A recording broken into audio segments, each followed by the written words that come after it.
완전 말도 안 돼. 인천공항 VIP 라운지. 세계 최고의 경제 분석가가 소리쳤습니다. 영국 출신의 그는 지난 15년간 글로벌 경제수석 분석가로 일해왔습니다. 그의 손에는 학계에 보고할 2025년 여권 랭킹 보고서가 들려 있었습니다. 이건 말도 안 돼. 그의 목소리가 떨렸습니다. 후진국이라 믿어 의심치 않던 아시아의 작은 나라가 2위라고. 무언가 잘못된 거야. 그러던 그가 한국에 직접 출타했고 결국 수긍했습니다. 대체 무슨 일이 있었던 걸까요? 한국의 명예는 과연 지켜질까요? 사연 시작합니다. 한국이 2위라고. 저는 에드워드 클라크입니다. 런던에 본사를 둔 글로벌 시민권 컨설팅 회사에서 15년째 여권과 이동성 지수를 분석하고 있죠. 제 일은 단순해 보이지만 복잡합니다. 각국의 여권이 얼마나 많은 나라에 무비자로 입국할 수 있는지, 그 뒤에 숨은 외교적 역학관계는 무엇인지를 데이터로 풀어내는 일이죠. 옥스퍼드에서 국제관계학을 전공하고 영국 외무부에서 잠시 일했던 경험도 있습니다. 영국 여권을 들고 세계 곳곳을 다니며 늘 우리나라가 여권 파워 최상위권을 유지하는 걸 당연하게 여겼습니다. 대영 제국의 유산, 영연방의 네트워크, 런던의 금융 중심지 지위. 이 모든 것이 영국 여권의 힘을 뒷받침한다고 믿었죠. 2025년 1월 15일 싱가포르 창의공항 VIP 라운지에서 2025년도 글로벌 여권 파워 지수 최종본을 검토하던 중이었습니다. 매년 이맘때쯤 발표하는 보고서인데 올해는 아시아 시장 동향을 더 자세히 파악하기 위해 싱가포르에서 작업을 마무리하고 있었죠. 라운지의 거대한 유리창 너머로 활주로를 오가는 비행기들이 보였습니다. 에미레이트, 싱가포르 항공, 대한항공. 각국의 항공사들이 이 작은 도시국가로 모여들고 있었죠. 화면을 확대해서 순위를 확인하는 순간 제 눈이 멈춰버렸습니다. 한국 여권이 192개국 무비자 입국으로 세계 2위에 올라 있었습니다. 1위는 싱가포르 193개국, 3위는 독일 191개국이었고요. 영국은 190개국으로 4위였습니다. 제가 15년간 만들어온 분석 프레임워크에서는 상상하기 어려운 결과였죠. 제 표정 변화를 눈치챈 싱가포르 동료 라이언탄이 조용히 다가왔습니다.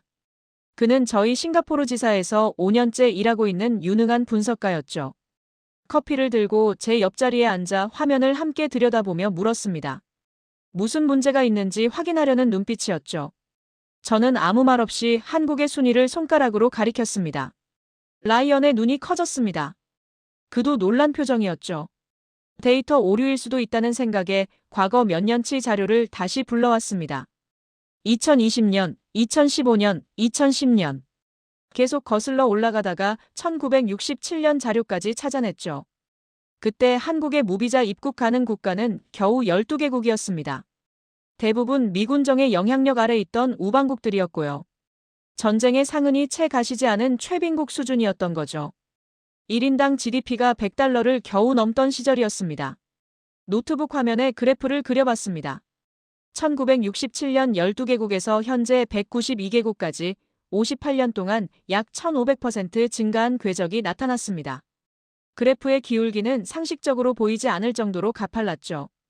특히 2000년대 이후 곡선이 거의 수직으로 솟아오르는 모습이었습니다. 2008년 미국 비자 면제 프로그램 가입 이후로는 폭발적인 증가세를 보였고요. 저는 혼잣말로 중얼거렸습니다. 이건 단순한 성장이 아니라 변곡점이 여러 번 찍힌 전략적 도약이라고요. 라이언이 영국 여권은 어느 정도냐고 물었습니다. 자국 데이터를 함께 띄워봤죠. 영국은 1967년에도 이미 150개국 이상 무비자 입국이 가능했습니다. 독일, 프랑스 같은 전통적인 선진국들도 마찬가지였고요. 이들은 같은 기간 동안 완만한 상승 곡선을 그렸습니다. 이미 높은 수준에서 시작해 조금씩 올라간 정도였죠. 그런데 한국만 이상할 정도로 치고 올라온 겁니다. 마치 단거리 달리기 선수가 마라톤에서 선두그룹을 따라잡은 것처럼요. 노트북 옆에 메모장을 꺼내 세 단어를 크게 적었습니다. 속도, 전략, 국민. 이 세 가지가 한국 여권 도약의 비밀을 푸는 열쇠일 거라는 직감이 들었죠. 단순히 경제가 성장했다고 여권 파워가 자동으로 올라가는 건 아닙니다. 중국의 경제 규모는 세계 2위지만 여권 파워는 70위권이죠. 인도도 마찬가지고요. 외교적 신뢰, 전략적 접근, 그리고 그 나라 국민들의 행동 패턴까지 복합적으로 작용한 결과니까요. 보고서 결과만 가지고는 설명이 안 된다는 결론에 도달했습니다. 현장을 직접 보고 판단해야 했죠. 숫자 뒤에 숨은 사람들의 이야기, 정책의 배경, 외교적 노력의 흔적을 직접 확인하고 싶었습니다. 런던 본사에 보내려던 메일 초안을 수정했습니다. 서울 출장 필요라는 문장을 추가하고 다음 주 일정을 서울행으로 재조정했죠. 영국 본사 일정이 빡빡한 걸 아는 라이언이 제 진지한 표정을 보더니 말했습니다. 직접 가보는 게 좋겠다고요. 출장 계획 변경에 협조하겠다며 서울까지 가야 알 수 있는 비밀이 있다는 거냐고 물었습니다. 저는 고개를 끄덕였죠. 이건 단순한 호기심이 아니었습니다. 우리가 놓치고 있는 무언가가 분명히 있었고 그것이 미래의 여권 파워 지형을 바꿀 수도 있다는 예감이 들었습니다. 그렇습니다. 이건 그냥 조금 오른 게 아니었습니다. 그래프가 통째로 뒤집혔다고 해야 맞죠. 전후 최빈국이 60년도 안 되어 세계 2위. 여권 파워를 갖게 된 이 현상을 저는 직접 가서 확인해야만 했습니다.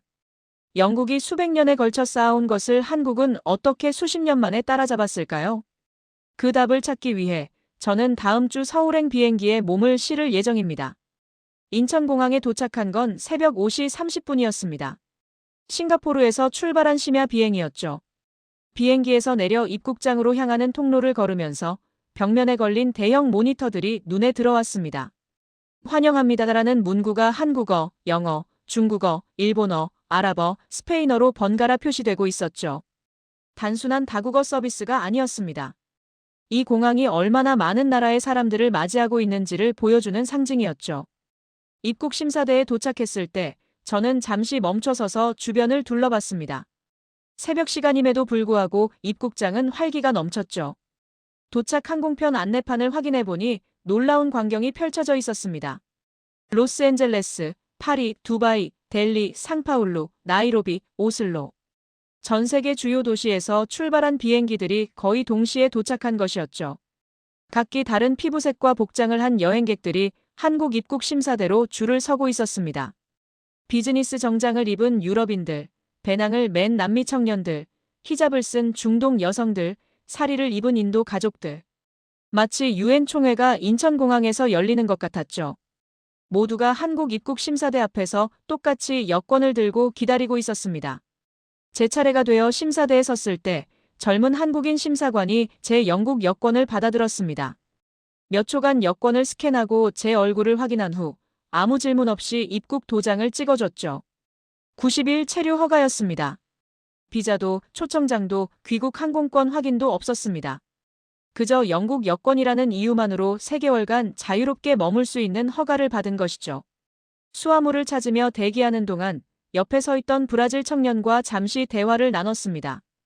그는 K-팝 팬이라며 BTS 콘서트를 보러 왔다고 했죠. 예전엔 한국 비자 받는 데만 2주가 걸렸는데 지금은 그냥 비행기표만 끊으면 된다며 신기해했습니다. 아프리카 케냐에서 온 사업가는 한국 기업과 미팅이 있다며 무비자로 30일. 체류가 가능해져서 비즈니스가 훨씬 수월해졌다고 말했죠. 저는 이 광경을 보며 깨달았습니다. 여권 파워를 단순히 한국인이 갈 수 있는 나라의 숫자로만 이해하는 것은 반쪽짜리 시각이라는 것을요. 진짜 여권 파워는 양방향이었습니다. 한국이 192개국에 무비자로 갈 수 있다는 것은 동시에 그만큼 많은 나라가 한국을 신뢰하고 한국인을 받아들인다는 의미였죠. 그리고 한국 역시 수많은 나라의 국민들을 믿고 받아들이고 있었습니다. 메모장에 여권 파워 한쪽만 여는 문이 아니라 양쪽이 서로 여는 문이라고 적었습니다. 이것은 단순한 통계 숫자가 아니라 신뢰의 네트워크였던 것이죠. 각국이 서로를 얼마나 신뢰하는지, 그 신뢰가 얼마나 견고한지를 보여주는 지표였습니다. 공항 철도를 타고 서울로 향하면서 창밖 풍경을 유심히 관찰했습니다. 새벽임에도 불구하고 고속도로에는 차들이 쉴 새 없이 오가고 있었죠. 멀리 보이는 아파트 단지들은 불빛으로 가득했습니다. 한강을 건너면서 보이는 서울의 스카이라인은 런던이나 뉴욕 못지않았죠. 63빌딩, 롯데타워, 남산타워. 전쟁의 폐허에서 일어선 도시라고는 믿기 어려운 모습이었습니다. 제가 머릿속에 그려왔던 1960년대 한국의 이미지와는 완전히 달랐습니다. 흑백 사진 속의 전쟁 폐허, 판자촌, 미군 원조 물자를 받는 사람들.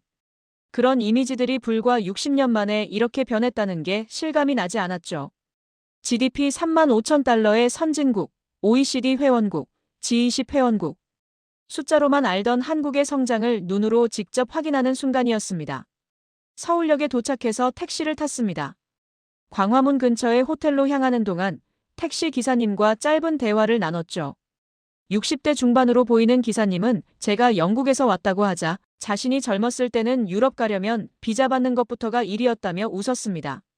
지금은 손자가 유럽 배낭여행을 간다며 여권 하나만 들고 떠났다고 자랑스러워했죠.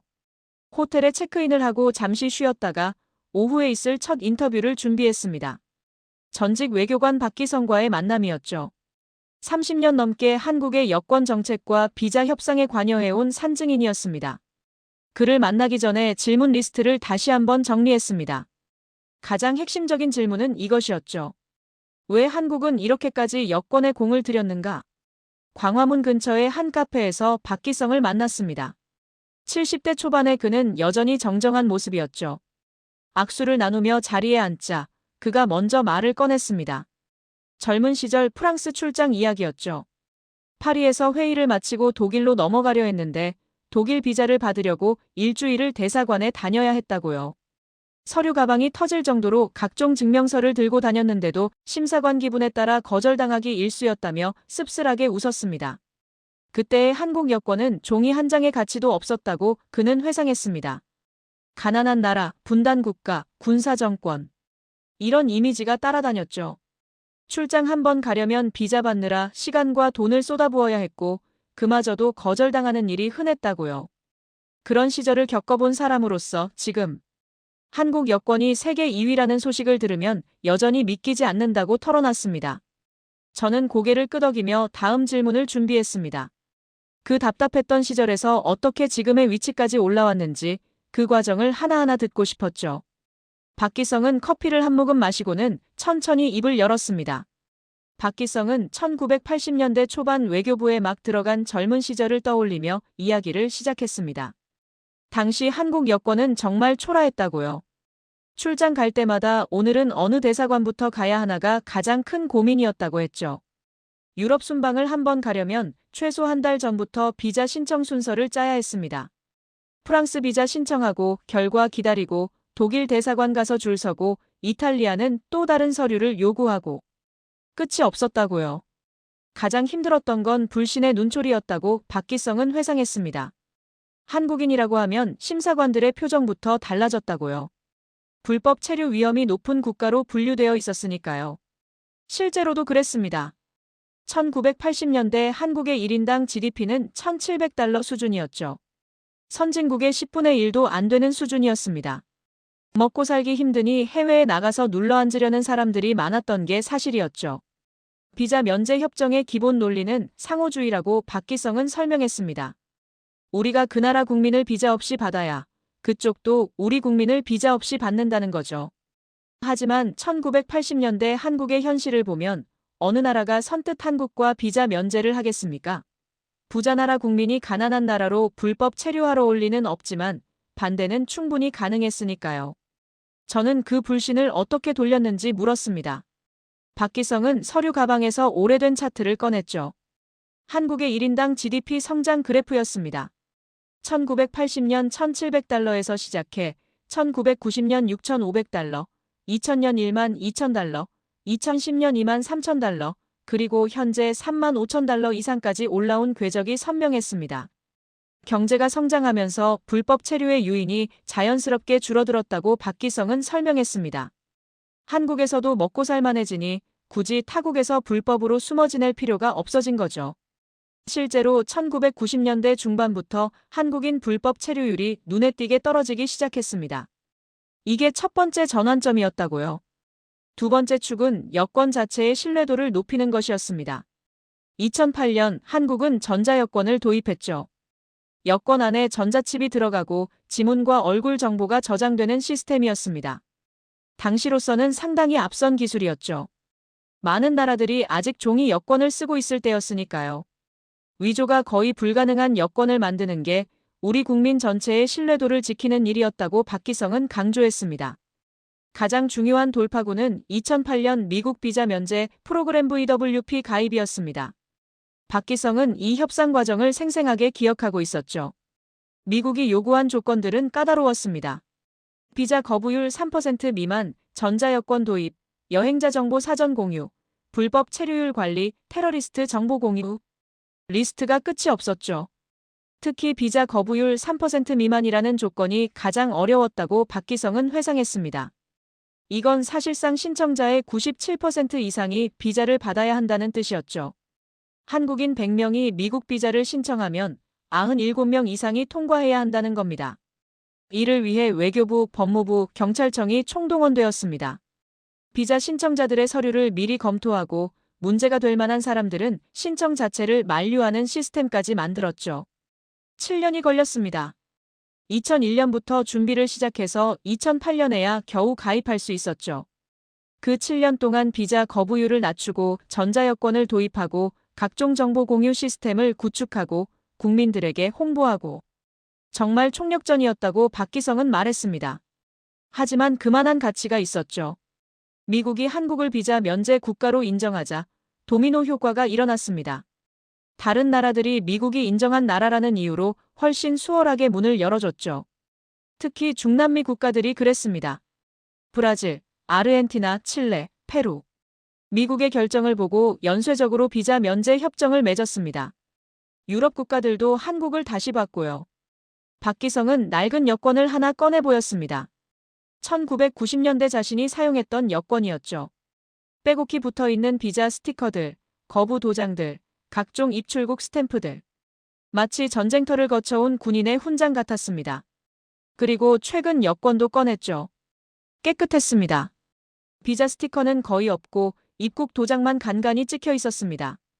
이 두 여권의 차이가 바로 30년간 한국이 걸어온 길이라고 박기성은 말했습니다. 저는 두 여권을 번갈아 보며 깊은 인상을 받았죠. 숫자와 통계로만 보던 변화가 실물로 눈앞에 있었으니까요. 박기성은 마지막으로 이런 말을 했습니다. 여권 파워라는 건 도장 찍는 사람 마음대로 정해지는 게 아니라고요. 나라가 얼마나 성실했는지를 데이터로 증명하는 작업이었다고. GDP를 올리고 범죄율을 낮추고 불법 체류를 줄이고 국제 규범을 지키고 이 모든 것이 쌓여서 신뢰가 되고 그 신뢰가 여권에 찍히는 도장 하나로 표현되는 것이라고요. 저는 이 이야기를 들으며 한국 여권 도약이 한 번의 행운이 아니었음을 깨달았습니다. 경제 성장, 기술 도입, 미국 설득이라는 세 가지 레일 위에서 꾸준히 달려온 결과였죠. 제가 그동안 결과만 보고 과정은 무시했다는 생각에 잠시 말을 잇지 못했습니다. 영국이 수백 년에 걸쳐 쌓은 신뢰를 한국은 압축적으로 몇십 년 만에 따라잡으려 이런 노력을 했구나. 약간의 당혹감과 깊은 존경심이 동시에 들었습니다. 다음 날, 저는 서울대학교 국제대학원에서 윤서현 박사를 만날 예정이었습니다. 한국 여권 전략의 지역별 접근법을 연구한 전문가였죠. 박기성이 들려준 것이 무엇을 했는지에 대한 이야기였다면 윤서현은 어떻게 했는지를 더 자세히 설명해 줄 사람이었습니다. 특히 한국이 어떻게 각 지역별로 다른 전략을 구사했는지가 궁금했죠. 늦게 출발한 나라가 선두그룹을 따라잡으려면 남들과 같은 방법으로는 불가능했을 테니까요. 해시태그 50년짜리 신뢰가 만든 중동의 문. 서울대학교 국제대학원 건물은 관악산 기슭에 자리 잡고 있었습니다. 윤서현 박사의 연구실로 향하면서 복도에 걸린 세계 지도들이 눈에 들어왔죠. 각국과의 협력 관계를 표시한 지도들이었는데 한국을 중심으로 뻗어나간 선들이 거미줄처럼 복잡하게 얽혀 있었습니다. 연구실에 들어서자 윤서현 박사가 반갑게 맞아주었습니다. 40대 중반의 그녀는 국제관계학 박사로 한국의 여권 외교 전략을 10년 넘게 연구해온 전문가였죠. 회의실로 자리를 옮기자 이미 프레젠테이션 준비가 되어 있었습니다. 화이트보드에 지역 맞춤, 타이밍, 신뢰라는 세 단어가 크게 적혀 있었죠. 첫 번째 전략인 지역 맞춤부터 설명이 시작됐습니다. 윤서현은 세계 지도를 띄우며 말했죠. 한국은 각 지역마다 완전히 다른 언어로 접근했다고요. 획일적인 방식으로는 늦게 출발한 한국이 따라잡을 수 없었으니까요. 유럽에는 경제 파트너십과 문화 교류를 앞세웠습니다. 1990년대 후반부터 한국 기업들이 유럽에 대규모 투자를 시작했죠. 체코의 현대자동차 공장, 슬로바키아의 기아 자동차 공장, 폴란드의 LG 가전 공장. 일자리를 만들고 세금을 내는 확실한 파트너가 되었습니다. 동시에 한국학 연구 지원, 문화원 설립, 예술 교류를 병행했죠. 경제적 실익과 문화적 호감을 동시에 쌓아갔습니다. 동남아시아는 다른 접근이 필요했습니다. 개발 경험 공유와 투자가 핵심이었죠. 한국도 불과 몇십 년 전에는 개발도상국이었으니 그들의 고민을 누구보다 잘 이해할 수 있었습니다. 새마을 운동 경험을 전수하고 전자정부 시스템을 구축해주고 인프라 건설에 참여했죠. 원조를 받던 나라에서 원조를 주는 나라로 바뀐 유일한 사례라는 점이 큰 신뢰를 얻었습니다. 중동은 더욱 특별했습니다. 1970년대부터 시작된 건설 협력의 역사가 있었으니까요. 윤서현은 오래된 사진 한 장을 보여줬습니다. 사우디아라비아 사막에서 고속도로를 건설하는 한국 노동자들의 모습이었죠. 그들이 흘린 땀이 오늘날 비자 면제의 기초가 되었다고 그녀는 설명했습니다. 특히 사우디아라비아와의 관계는 상징적이었습니다. 보수적인 이슬람 국가인 사우디가 아시아 국가 중 한국과 가장 먼저 무비자 협정을 맺었죠. 2019년의 일이었습니다. 이게 가능했던 건 50년 동안 쌓아온 신뢰 때문이었습니다. 한국 건설사들이 사우디의 주요 인프라를 건설했고 한국 의료진이 왕립병원에서 일했고 최근에는 네옴시티 같은 미래 프로젝트에도 참여하고 있죠. 아프리카는 또 다른 이야기였습니다. 의료와 교육 지원이 핵심이었죠. 한국 의료진이 오지에 병원을 세우고 KUICA 봉사단이 학교를 짓고 농업기술을 전수했습니다. 특히 르완다와의 관계가 인상적이었는데 1994년 대학살 이후 재건 과정에 한국이 적극적으로 참여했죠. IT 인프라 구축, 새마을 운동 전수, 의료 시스템 구축. 르완다는 이제 아프리카의 한국이 되고 싶다고 공개적으로 말할 정도입니다. 저는 모든 나라를 같은 언어로 설득하려 하지 않았다는 말에 고개를 끄덕였습니다. 그동안 제가 평가 모델에서 중요 파트너, 비중만 보던 습관을 돌아보며 메모장에 파트너별 언어 다르게라고 적었죠. 두 번째 전략은 타이밍이었습니다. 윤서현은 2000년대 초 동유럽 사례를 들었죠. 폴란드, 체코, 헝가리 등이 EU 가입을 준비하던 시기였습니다. 경제 모델을 찾고 있었고 아시아의 성공 사례에 관심이 많았죠. 바로 그때 한국이 적극적으로 다가갔습니다. 경제 협력과 비자 면제를 패키지로 제안했죠. EU 가입으로 그들의 위상이 올라가기 전에 선제적으로 움직인 것입니다. 2010년대 남미의 한류 열풍도 놓치지 않았습니다. 드라마와 K-팝이 남미를 휩쓸 때 단순히 문화 수출로만 끝내지 않았죠. 칠레, 페루, 콜롬비아와 연달아 FTA를 체결하고 비자 면제 협정도 함께 추진했습니다. 문화적 호감도가 최고조일 때 실질적인 관계 강화로 연결한 것이죠. 세 번째는 일관성과 신뢰 관리였습니다. 윤서현은 이 부분을 특히 강조했죠. 비자 면제 협정을 맺는 것보다 유지하는 게 더 어렵다고요. 한국 정부는 협정을 맺은 후 자국민들에게 지속적으로 교육했습니다. 체류기간 준수, 현지 법규 존중, 문화적 예의. 외교부 홈페이지, 공항 안내문, 여행사 교육 등 모든 채널을 동원했죠. 저는 상대국 문만 두드린 줄 알았는데 자국민에게도 동시에 잘 행동해 달라고 요청한 거냐고 되물었습니다. 윤서현은 맞다고 답했죠. 국민 전체를 파트너로 본 덕분에 해외 평판이 좋아졌다고요. 실제로 효과가 있었습니다. 2008년 미국 비자 면제 이후 한국인 오버스테이 비율은 1% 미만을 유지하고 있습니다. 이는 비자 면제 국가들 중에서도 최상위 수준이죠. 윤서현은 최근 가장 상징적인 사례로 사우디아라비아와의 무비자 협정을 꺼냈습니다. 건설 노동자와 엔지니어들이 1970년대부터 중동 현장에서 쌓은 신뢰와 최근 비전 2030 프로젝트에 참여한 한국 기업들의 역할을 시간순으로 나열했죠. 50년짜리 신뢰의 결과라고 정의했습니다. 저는 사우디처럼 보수적인 나라가 한국과 무비자 협정을 맺었다는 사실에 놀랐습니다. 이건 한 번의 협상으로 얻은 게 아니라 오랜 시간의 현장 관계가 쌓인 결과라는 말을 이해하려고 메모장에 오랜 땀 오늘의 도장이라는 문장을 적으며 고개를 끄덕였죠. 윤서현은 마지막으로 이렇게 정리했습니다. 우리는 비자를 공짜 선물처럼 받은 게 아니라고요. 그 나라가 우리를 믿겠다고 서명한 신뢰 계약서를 교환한 거라고. 사우디와의 무비자 협정은 사실 50년 동안 사막에서 일한 수많은 한국인의 땀과 신뢰가 모여 찍힌 하나의 도장이라고요. 회의를 마치고 나오면서 저는 자신의 평가 기준이 얼마나 단순했는지 약간의 부끄러움과 감탄을 동시에 느꼈습니다. 한국의 전략이 단순히 좋은 타이밍을 운 좋게 만난 게 아니라 상대국의 필요와 감정을 읽고 오래 쌓아온 관계를 적극적으로 엮어낸 결과라는 사실을 깨달았죠.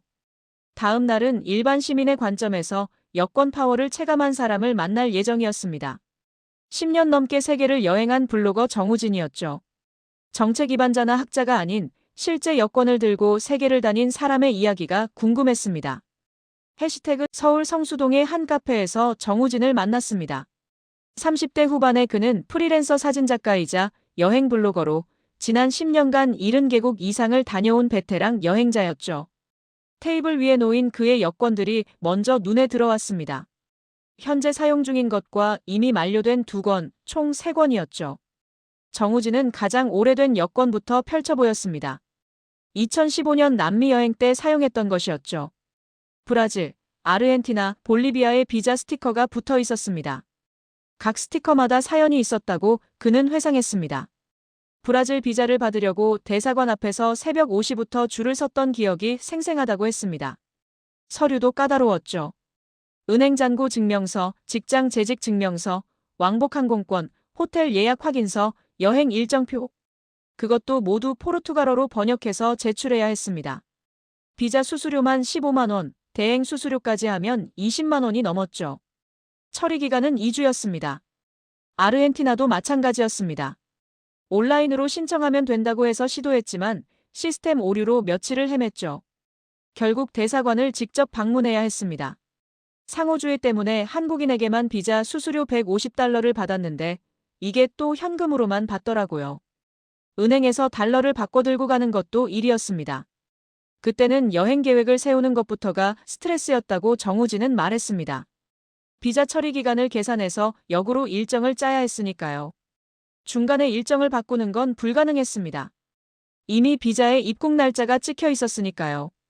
자유로운 여행이 아니라 비자에 묶인 여행이었죠. 정우진은 2번째 여권을 펼쳤습니다.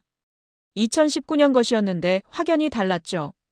비자 스티커는 거의 없고 입국 도장만 빼곡했습니다. 바로 그해 남미를 다시 갔는데 완전히 다른 경험이었다고요. 브라질도 아르헨티나도 칠레도 페루도 모두 무비자였습니다. 그냥 여권만 들고 공항에 가면 되었죠. 특히 기억나는 건 페루에서 볼리비아로 넘어갈 때였다고 합니다. 티티카카 호수를 보다가 갑자기 볼리비아 쪽도 가보고 싶어졌는데 예전 같으면 불가능했을 일이었죠. 비자가 없었으니까요. 하지만 이제는 그냥 버스를 타고 국경을 넘으면 되었습니다. 여권에 도장 하나 받고 90일 체류 허가를 받았죠. 여행의 자유가 진짜 이런 거구나 싶었다고요. 동남아시아 여행은 더 극적이었습니다. 한 달 동안 태국, 라오스, 베트남, 캄보디아, 필리핀을 돌았는데 단 한 번도 비자를 신청하지 않았습니다. 예전엔 베트남 비자 받으려고 초청장이니 뭐니 복잡한 절차가 있었는데 이제는 그냥 15일 무비자입니다. 심지어 유럽 사람들보다 한국인이 더 긴 체류 기간을 받는 나라도 있었죠. 태국이 대표적인데 유럽인은 30일인데 한국인은 90일입니다. 유럽 여행 경험도 빼놓을 수 없다고 정우진은 말했습니다. 생겐 지역 90일 무비자는 정말 혁명적이었다고요. 파리 공항에 한번 입국하면 그 다음부터는 국경이 없었습니다. 프랑스에서 독일로, 독일에서 스위스로, 스위스에서 이탈리아로. 기차나 버스를 타고 마음대로 이동할 수 있었죠. 여권 검사도 없고 도장도 없었습니다. 유럽 사람이 누리던 그 자유를 똑같이 느꼈다고 회상했습니다. 저는 그건 유럽 사람들도 자랑스러워하는 시스템이라고 말했습니다. 그 시스템을 한국인도 누리고 있다는 사실을 새삼스럽게 받아들이며 속으로 이건 단순한 편의가 아니라고 생각했죠. 정우진은 공항 입국 심사에서의 변화도 설명했습니다. 예전에는 심사관이 숙소는 어디인지, 며칠 머물 건지, 왜 왔는지, 돌아가는 항공권은 있는지 꼬치꼬치 캐물었다고요. 영어가 서툴면 더 의심받았고 때로는 옆방으로 불려가 추가 신문을 받기도 했죠. 하지만 요즘은 다릅니다. 대부분 여권만 보고 간단히 질문하거나 아예 아무 질문도 하지 않고 도장을 찍어줍니다. 두바이 공항에서의 경험은 특히 인상적이었다고 정우진은 회상했습니다. 긴 줄을 서서 기다리고 있었는데 한국 여권을 본 공항 직원이 다가와 별도의 패스트트랙으로 안내해줬다고요. GCC 국가국민들과 같은 대우였습니다. 마치 프리미엄 패스를 들고 있는 것 같았다고 표현했죠. 한국 여권의 위상이 이 정도구나 싶어서 놀랐다고 합니다. 하지만 가장 기억에 남는 순간은 아프리카 르완다에서였다고 정우진은 말했습니다. 2022년 키갈리 공항에 도착했을 때의 일이었죠. 입국 심사대에 섰는데 심사관이 한국 여권을 보더니 환한 미소를 지었다고요.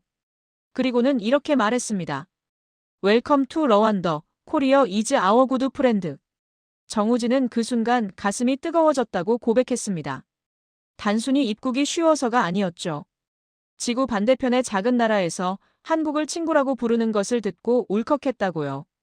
나중에 알아보니 한국이 르완다에 병원을 짓고 학교를 세우고 IT 인프라를 구축하는 등 많은 지원을 해왔더라고요. 자신이 들고 있는 여권 한 권에 그런 역사가 다 녹아있다는 걸 깨달았다고 합니다. 정우진은 현재 사용 중인 세 번째 여권을 들어보이며 말했습니다. 이제는 정말 마음만 먹으면 내일이라도 어디든 갈 수 있다고요. 아침에 일어나서 갑자기 도쿄에 라멘이 먹고 싶으면 점심때 도쿄에서 라멘을 먹을 수 있고 파리의 루브르가 보고 싶으면 이틀 뒤에는 모나리자 앞에 설 수 있습니다. 비자 걱정은 전혀 하지 않아도 되죠. 그는 여권을 한참 동안 쳐다보며 말했습니다. 이게 그냥 여행 책자가 아니었다고요. 이 작은 책자 안에는 외교관들의 노력, 기업인들의 땀, 봉사단원들의 헌신, 그리고 해외에 나간 모든 한국인의 품위 있는 행동이 다 들어있다고. 비행기표만 끊으면 되는 이 자유가 알고 보니까 우리 위 세대가 피곤하게 버텨서 겨우 얻어낸 선물이더라고요. 저는 정우진의 이야기를 들으며 여권의 무게를 다시 한번 느꼈습니다. 정책 기반자들이 만든 전략과 일반 시민이 체감하는 자유가 이렇게 연결되어 있구나. 과거 비자를 받기 위해 뛰어다니던 시절과 지금을 비교하며 이 변화가 얼마나 극적인지 실감했죠. 특히 르완다에서의 경험은 여권이 단순한 통행증이 아니라 한 나라의 신뢰와 우정을 담은 증명서라는 것을 보여주는 강력한 사례였습니다. 내일은 출입국 관리 현장에서 30년을 일한 한미정 관리관을 만날 예정이었습니다. 지금까지는 여권 파워가 어떻게 올라갔는지를 들었다면 이제는 그것을 어떻게 지켜냈는지를 들을 차례였죠. 특히 위기의 순간들에서 한국이 어떻게 대응했는지가 궁금했습니다. 해시태그 법무부 출입국 외국인정책본부 건물은 과천 정부청사 내에 있었습니다. 30년간 출입국 현장에서 일해온 한미정 관리관을 만나러 가는 길이었죠. 그녀는 한국 여권 파워가 위기에 직면했던 순간들을 가장 가까이에서 목격한 사람이었습니다. 회의실에 들어서자 한미정이 노트북을 펼치며 맞아주었습니다. 50대 후반의 그녀는 단도직입적으로 말했죠. 지금까지는 좋은 얘기만 들으신 것 같다고요. 하지만 여권 파워라는 게 한 번 얻으면 영원한 게 아니라고. 순식간에 무너질 수도 있는 위태로운 균형 위에 서 있다고 말입니다. 한미정은 2008년 통계를 화면에 띄웠습니다. 글로벌 금융위기가 한창이던 시절이었죠. 원화 가치가 폭락하고 실업률이 치솟고 기업들이 줄줄이 무너지던 때였습니다. 그 여파는 출입국 통계에도 고스란히 나타났다고요. 해외에 나간 한국인들 중 일부가 체류 기간을 넘겨 불법 체류자가 되는 사례가 급증했습니다. 특히 미국, 캐나다, 호주 같은 선진국에서요. 일자리를 잃고 귀국하기 어려워진 사람들, 환율 때문에 빚더미에 앉은 유학생들, 사업이 망해 돌아올 수 없게 된 자영업자들. 각자의 사연은 달랐지만 결과는 같았습니다. 불법 체류자 신분이 된 것이죠. 한미정은 그래프 하나를 더 보여줬습니다. 한국인 불법 체류율이 2.7%까지 올라간 것이었죠. 미국이 비자 면제 프로그램 유지 기준으로 제시한 3%에 거의 근접한 수치였습니다. 0.3% 차이였죠. 이 작은 숫자가 얼마나 큰 의미인지 아느냐고 한미정은 물었습니다. 저는 그 3%라는 숫자가 비자 면제 유지 여부의 기준선 아니냐고 되물었습니다. 맞다고 한미정은 답했죠. 만약 3%를 넘으면 미국은 한국과의 비자 면제를 재검토할 수 있었습니다. 그리고 미국이 비자 면제를 취소하면 도미노처럼 다른 나라들도 따라갈 가능성이 컸죠. 어렵게 쌓아올린 여권 파워가 한순간에 무너질 수 있었던 겁니다. 정부는 비상대책을 마련했습니다. 한미정은 당시 캠페인 자료들을 보여줬죠. 체류 기간을 지켜주세요. 여러분의 한 번 선택이 모두의 자유를 지킵니다. 공항 출국장 곳곳에 이런 문구가 걸렸습니다. 포털 사이트 메인 배너, 여행사 홈페이지, 심지어 기내 안내방송에서도 같은 메시지를 반복했죠. 더 중요한 건 이미 해외에서 불법 체류 중인 사람들을 돌아오게 하는 일이었습니다. 잦은 귀국 프로그램을 만들었죠. 귀국 항공료 일부 지원, 벌금 감면, 재입국 금지 기간 단축 등의 혜택을 제공했습니다. 그리고 이들에게 호소했다고 한미정은 말했습니다. 당신이 돌아와주면 앞으로 해외에 나갈 수백만 명이 덜 의심받는다고요. 효과는 있었습니다. 2009년 말 불법 체류율은 다시 2% 아래로 떨어졌죠. 위기는 넘겼지만 한미정은 그때 깨달았다고 합니다. 여권 파워는 외교부만의 과제가 아니라 국민 전체에게 던져진 시험이라는 사실을요. 한 사람이 규칙을 어기면 수천만 명의 발걸음의 표시가 난다는 걸 절실히 느꼈다고 했습니다. 두 번째 위기는 2020년이었습니다. 전 세계를 덮친 팬데믹이었죠. 한미정은 그 시기를 암흑기라고 표현했습니다. 각국이 국경을 봉쇄하고 항공편은 90% 이상 줄어들고 수십 년간 쌓아온 비자 면제 협정들이 하루아침에 정지됐습니다. 종이 위에 약속은 남아 있었지만 실제로는 아무도 움직일 수 없었죠. 처음 몇 달은 정말 혼란스러웠다고 한미정은 회상했습니다. 해외에 나가 있던 한국인들의 귀국 러시가 시작됐고 공항은 아수라장이 됐죠. 동시에 한국의 감염 상황을 우려한 다른 나라들이 한국인 입국을 막기 시작했습니다. 싱가포르, 일본, 베트남. 평소엔 무비자로 자유롭게 오갔던 나라들이 문을 닫았죠. 한국 정부의 대응은 투명성이었습니다. 감염자 수, 검사 건수, 치료 현황을 실시간으로 공개했죠. 다른 나라들이 숨기거나 축소하는 동안 한국은 모든 데이터를 투명하게 공개했습니다. K-방역이라는 이름으로 검사 추정 치료 시스템을 체계화했고 이를 국제사회에 적극 알렸죠. 결과적으로 이 투명성이 신뢰로 이어졌다고 한미정은 설명했습니다. 2021년부터 각국이 조금씩 국경을 열기 시작했는데 한국인에 대한 입국 제한이 다른 나라보다 빨리 풀렸죠. 한국발 입국자는 그나마 믿을 수 있다는 인식이 생긴 겁니다. 2023년에는 팬데믹 이전 수준을 거의 회복했고 오히려 몇몇 나라는 이 과정에서 한국과 새롭게 비자 면제를 맺기도 했습니다. 특히 인상적이었던 건 디지털 헬스 패스포트 시스템이었다고 한미정은 말했습니다. 백신 접종 증명서, PCR 검사 결과를 여권 정보와 연동해 QR코드로 만든 시스템이었죠.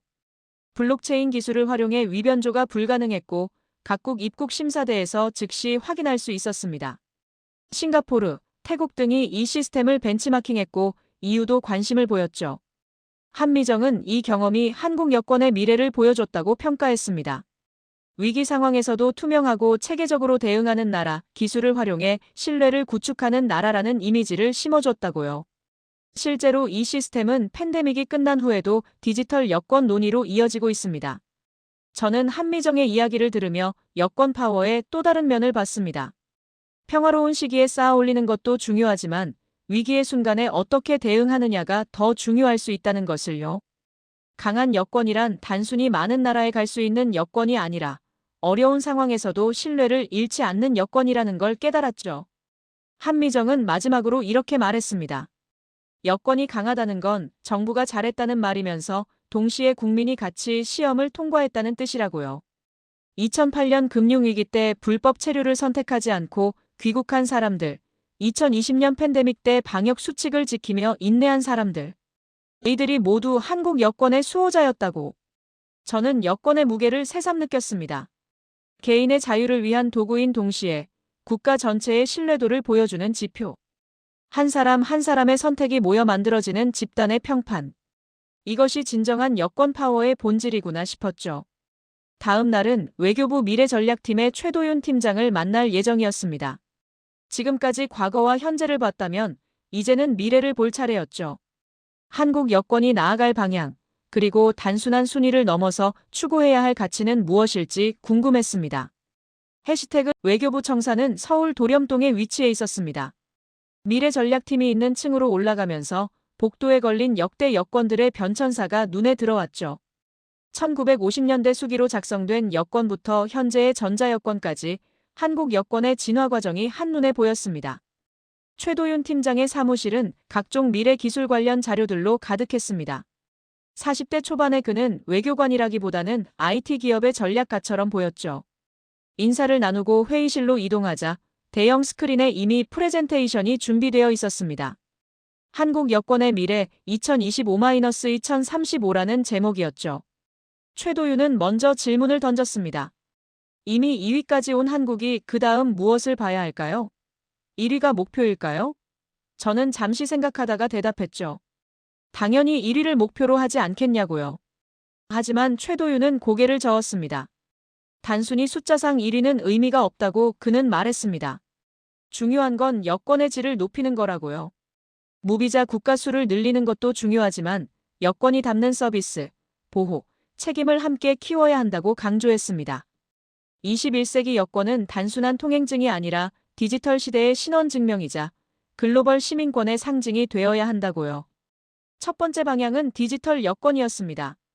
최도윤은 시제품을 보여줬죠. 스마트폰 화면에 띄워진 디지털 여권이었습니다. 블록체인 기반으로 만들어져 위변조가 불가능하고 생체 인증으로 본인 확인을 하는 시스템이었죠. 2026년부터 일부 노선에서 시범 운영할 계획이라고 했습니다. 저는 그럼 종이 여권은 없어지는 거냐고 물었습니다. 최도윤은 한동안은 병행할 거라고 답했죠. 하지만 장기적으로는 디지털이 주류가 될 거라고요. 이미 싱가포르, UAE와 함께 시범 프로젝트를 진행 중이고 ICAO 국제민간항공기구에서도 표준화 작업을 하고 있다고 설명했습니다. 디지털 여권의 장점은 단순한 편의성을 넘어섰습니다. 실시간 업데이트가 가능하고 긴급 상황 시 영사보호도 빨라진다고요. 예를 들어 자연재해나 테러가 발생하면 해당 지역에 있는 자국민을 즉시 파악하고 대피 안내를 할 수 있습니다. 개인정보 보호를 위해 평상시에는 위치 추적을 하지 않다가 본인이 도움을 요청하면 즉시 위치를 파악할 수 있는 시스템이죠. 두 번째 방향은 지역 통합이었습니다. 최도윤은 동아시아 지도를 띄우며 설명을 이어갔죠.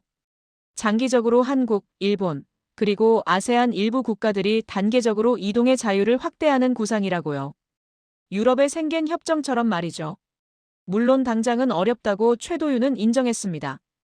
역사 문제, 경제 격차, 정치 체제의 차이 등 넘어야 할 산이 많으니까요.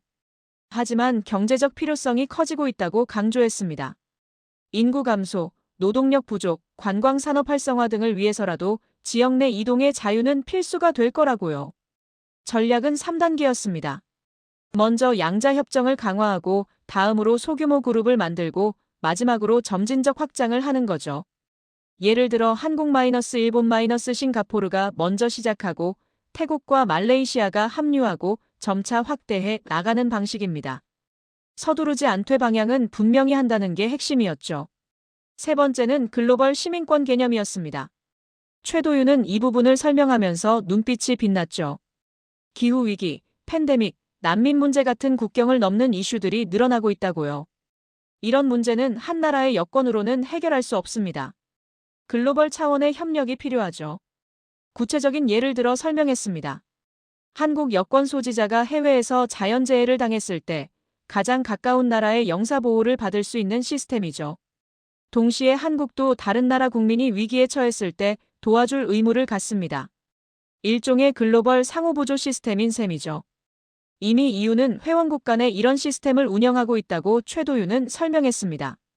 한국은 이를 더 확대해서 가치를 공유하는 민주주의 국가들과 함께 만들어가고 싶다고요.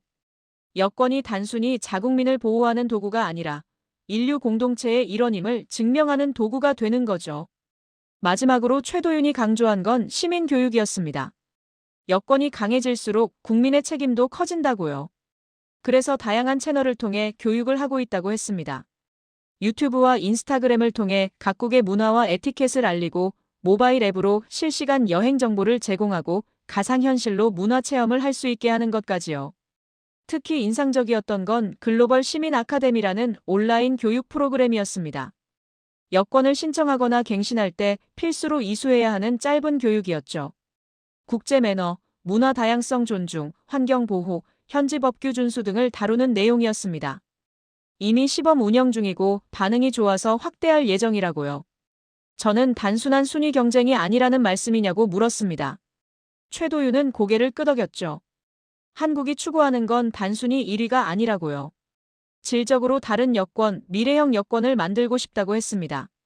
디지털 기술을 선도하고 지역 통합을 이끌고 글로벌 시민권을 실현하는 그런 여권 말이죠. 여권이 강해질수록 우리 국민이 더 예의 바르고 더 먼저 손 내밀어야 한다고 최도윤은 강조했습니다. 힘은 곧 책임이니까요. 세계 어디를 가든 환영받는 한국인이 되려면 그만큼 성숙한 시민 의식이 필요하다고요.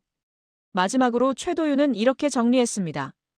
여권은 혼자 먼저 빠져나가는 비상구가 아니라 함께 드나드는 문이어야 한다고요. 한국 여권이 강해진 만큼 이제는 그 힘을 어떻게 쓸 것인가를 고민해야 할 때라고요. 회의를 마치고 나오면서 저는 한국 여권의 미래상에 깊은 인상을 받았습니다. 단순한 숫자 게임이 아닌 철학과 비전을 가진 접근이었죠. 디지털 전환, 지역 통합, 글로벌 연대, 시민 교육. 이 모든 것이 어우러져 만들어갈 미래의 여권. 어쩌면 이것이 21세기형 소프트 파워의 진정한 모습일지도 모른다는 생각이 들었습니다. 이제 서울에서의 일정이 거의 끝나가고 있었습니다. 내일은 런던으로 돌아가는 날이었죠. 일주일간의 취재를 정리하고 본사에 보고할 내용을 준비해야 했습니다. 한국 여권 2위의 비밀 그리고 그것이 우리에게 주는 교훈은 무엇일까요? 해시태그 인천공항으로 향하는 택시 안에서 노트북을 펼쳤습니다. 일주일간의 취재를 정리할 시간이었죠. 창밖으로는 서울의 아침 풍경이 스쳐 지나갔습니다. 출근하는 사람들, 등교하는 학생들, 평범한 일상의 모습이었지만 이제는 다르게 보였습니다. 이들 모두가 세계 2위 여권을 가진 사람들이라는 사실이 새삼스럽게 다가왔죠. 먼저 영국과 한국의 여권 파워를 비교하는 표를 만들었습니다.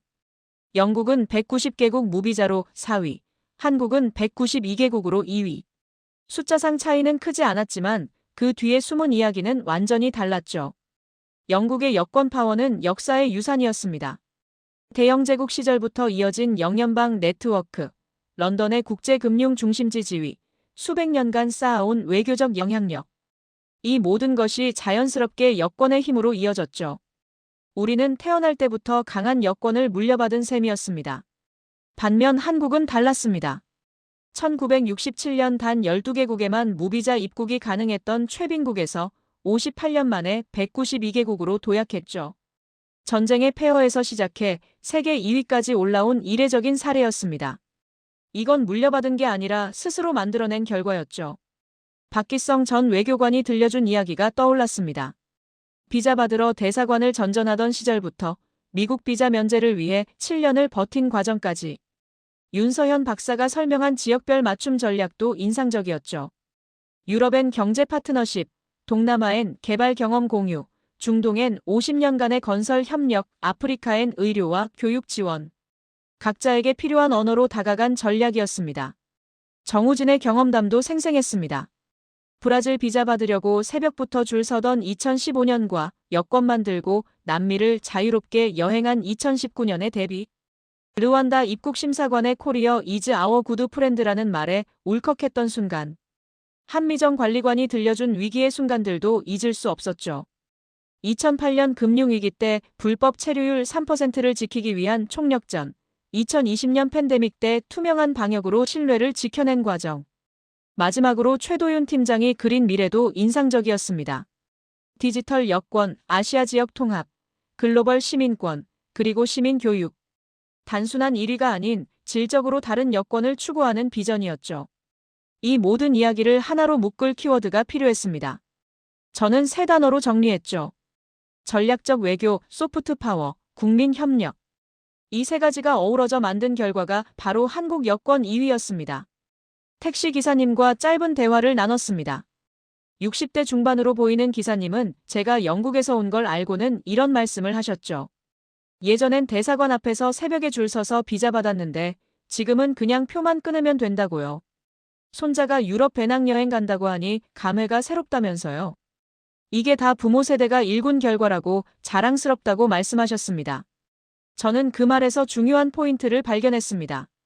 한국인들에게 여권 2위는 단순한 통계가 아니었던 거죠. 그들이 걸어온 길의 증명이자 자부심의 원천이었습니다. 가난을 딛고 일어선 역사, 차별을 극복한 경험, 그리고 인정받기 위해 노력한 시간들이 모두 여권 한 권에 담겨 있었습니다. 비행기 이륙을 기다리며 서울의 야경을 내려다봤습니다. 불빛으로 가득한 도시, 한강의 다리들, 멀리 보이는 남산타워. 이 모든 것이 60년 만에 만들어낸 기적이었죠. 그리고 그 기적의 일부가 바로 제 손에 들린 보고서에 담겨 있었습니다.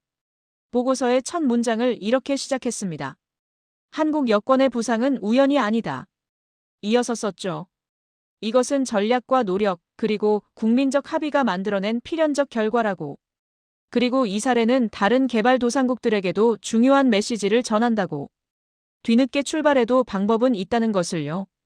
며칠 뒤 런던 본사 회의실. 동료들 앞에서 프레젠테이션을 시작했습니다.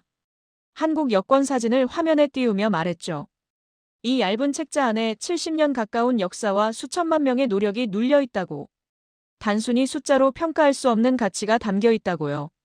동료들의 반응은 놀라움이었습니다.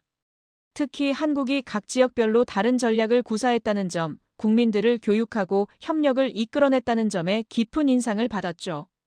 누군가 물었습니다. 그럼 영국은 어떻게 해야 하냐고요? 저는 이렇게 답했습니다. 여권 파워는 외교부 몇 명이 만드는 게 아니라고요. 해외에서 행동하는 모든 시민의 합의라고. 영국도 과거 명성만 믿고 있을 게 아니라 계속해서 신뢰를 쌓아가야 한다고. 한국이 보여준 것처럼 전략적 접근과 국민적 협력이 필요하다고 말이죠. 발표를 마치고 집으로 돌아온 저는 책상 서랍에서 제 영국 여권을 꺼냈습니다. 빨간색 표지에 이 여권을 새삼 다시 봤죠. 이건 역시 수백 년 동안 누군가 쌓아올린 신뢰의 결과였습니다. 다만 우리는 그것을 당연하게 여겼을 뿐이죠. 한국이 영국을 따라온 게 아니었습니다. 그들은 자기만의 길을 개척했죠. 경제 성장과 외교 전략, 문화의 힘과 시민의식을 결합한 독특한 모델을 만들어냈습니다. 어쩌면 이것이 21세기형 국력의 모습일지도 모릅니다. 저는 보고서의 마지막 문장을 이렇게 맺었습니다. 한국 여권은 그냥 여행을 쉽게 해주는 책자가 아니다. 불가능해 보이는 길도 열 수 있다는 것을 보여준 작은 증거다. 그리고 우리 모두에게 묻고 있다. 당신의 여권은 어떤 이야기를 담고 있는가? 마지막으로 제가 일주일간 만난 사람들의 말이 하나로 모여들렸습니다. 진짜 강한 여권은 남을 눌러 이기는 게 아니라 서로에게 믿고 맡길 수 있다는 말을 듣게 만드는 여권이라고. 한국은 그것을 증명했고 이제 세계가 그들의 여권을 신뢰하고 있습니다. 언젠가 한국 여권이 세계 1위에 오를 날이 올지도 모릅니다. 하지만 그들이 진정으로 자랑스러워해야 할 것은 순위가 아니라 그 과정에서 보여준 끈기와 전략, 그리고 함께 만들어낸 신뢰일 것입니다. 작은 책자에 담긴 큰 이야기, 그것이 바로 한국 여권의 진짜 힘이었습니다. 감동적인 한국 여권 파워의 역사 이야기 잘 들어보셨나요? 가족들과 친구들에게 사연을 소개해주세요. 지금 어디서 이 사연을 보셨는지 댓글로 알려주시고요. 더 좋은 사연을 가지고 찾아뵙겠습니다.